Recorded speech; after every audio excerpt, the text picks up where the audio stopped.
Termasuk misalnya kebijakan zero ya atau 0% bagi pengurusan paspor bagi pekerja migran Indonesia. Nah, mereka sering diakalin oleh LPK-LPK-nya. Benar kan? Seolah-olah ngurus paspor bayar, hati-hati. Dulu BP2MI ikut cawe-cawe, Pak. Mohon maaf, sebelum periode saya ikut cawe-cawe BP2MI.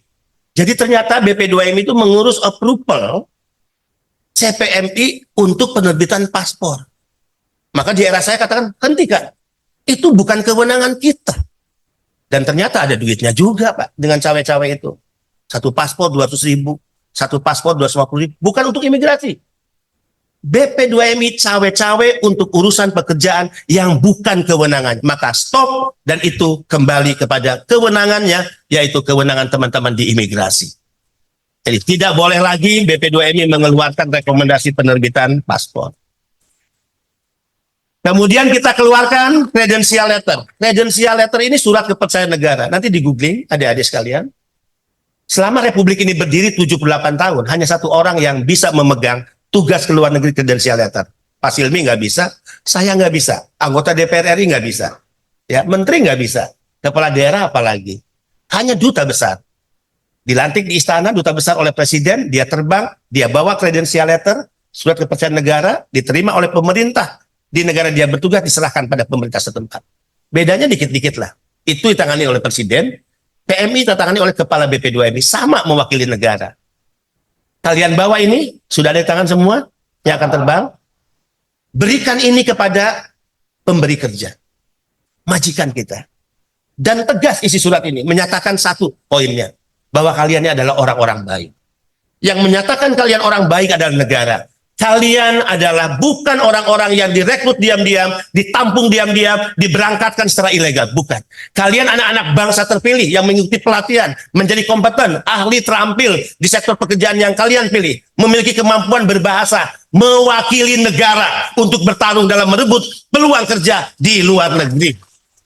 Pan keluarga PMI. Yang kedua adalah mimpi saya, negara belum konsisten melaksanakan perintah Undang-Undang 18 2017. Jadi kalau saya menyebut negara itu bukan presiden. Presidennya udah keren. Di bawahnya pelaksana dari undang-undang ini yang belum sungguh-sungguh. Saya katakan, pasal 30 ayat 1 mengatakan pekerja migran Indonesia tidak dapat dibebani biaya penempatan. Itu artinya apa? Biaya yang dikeluarkan saat berproses dan sebelum dia ditempatkan. Ngurus visa, bayar. Paspor khusus untuk yang re-entry harus bayar. Medical check up bayar. Pelatihan bayar, nggak kecil loh pelatihan, khusus untuk P2P bahkan. P2P itu bisa 7 sampai 8 juta. Tiket terbang bayar, seperti kalian Korea bayar. Kalau negara ini konsisten, maka semua biaya-biaya yang ditanggung oleh PMI, baik P2P maupun G2G, sesungguhnya itu harus ditanggung oleh negara dan tidak boleh dibebankan pada pekerja migran Indonesia. Saya sampaikan kan di hadapan Wakil Presiden, jejak digitalnya masih ada. Negara ini kok pelit amat sama pekerja migran Indonesia. Lebih baik anggarkan, benar-benar fokus untuk pekerja migran kompeten. Berangkat bertarung ke luar negeri, mengurangi angka pengangguran dalam negeri, mengurangi angkatan kerja yang menjadi masalah dan problem dalam negeri daripada anggaran yang dialokasikan yang akhirnya juga dikorupsi dan dimaling oleh para koruptor-koruptor yang ada di negeri. Saya punya hitungannya Pak Silmi, punya hitungannya. Rata-rata kita menempatkan 270.000 ya per tahun. P2P, G2G dan semua skema. Kalau 30 juta ini dianggarkan oleh negara dikali 270.000 pekerja, setiap tahun negara hanya menginvestasikan 8,2 triliun.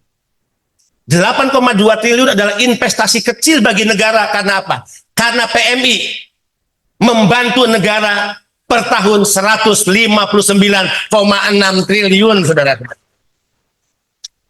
Jadi 8,2 triliun itu kecil. Tinggal komitmen negara, laksana di lapangan. Ya, mudah-mudahan ini sudah saya sampaikan. Dan Presiden sudah banyak membantu berbagai hal, termasuk perumahan murah bersubsidi yang sudah dibicarakan dengan Kementerian PUPR. Itu tidak lepas juga dari perintah Presiden kepada saya sebagai kepala BP2MI.